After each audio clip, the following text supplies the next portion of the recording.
China's decided to have another go at Australia. What a surprise, it's Thursday.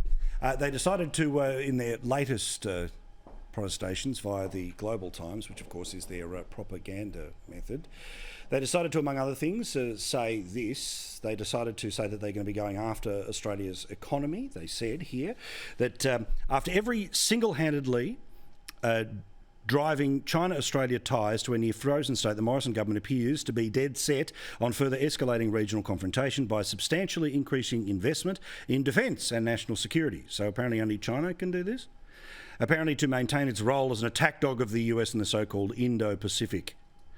The Global Times also claimed that Canberra's $270 billion plan to rearm the nation would continue to escalate its confrontation towards China, and unsurprisingly there is, after such relentless and unreasonable provocation, a clear threat here, which is that a counterplan would, among other things, go straight after the economy. Daniel Teng joins us now to talk about this. He's from the Epoch Times and knows how to decode this stuff. How do you know the difference between what is the sabre rattle versus the early indication of retaliation from China? That's a really good question, actually. From our perspective, there is a lot of sabre-rattling, and that's because the Chinese Communist Party is, this latest editorial from the Global Times does smack of desperation, to be honest. And I think it's because they're realizing now that they can't control, or they have no more levers against democratic countries, particularly in the Indo-Pacific region, which is their own backyard. And Australia, this last 2 or 3 years, has pursued a very independent foreign policy that isn't tied in closely with the Chinese Communist Party, and the CCP leadership really doesn't like that. And they've thrown, I think, for over 2020, everything they can at Australia, and they've sort of run out of ammunition, you can almost say, and there's not really much left in terms of economic coercion that can be leveraged against Australia. So to us, the recent comments by the Global Times does smack of desperation. And on your point of whether there's threat of potential conflict, well, we'll just have to wait and see. Although our belief is that for China to engage in armed conflict, the risk and the potential chaos for the regime is probably greater than most people anticipate. Now, obviously, there is Chinese language news services allegedly based in Australia that have pretty obvious ties back to Beijing.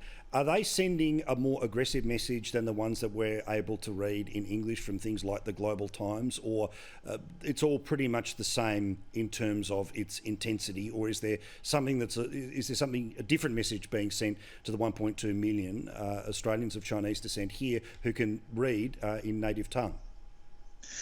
In the Chinese media space, if it's pro-Beijing, the typical tactic is to skewer the narrative so that it's the Australian government's fault, or that it's Australia's fault, and just to somehow pivot the narrative so that it's Scott Morrison who has engaged the conflict, who has started the economic coercion campaign over the last, over 2020.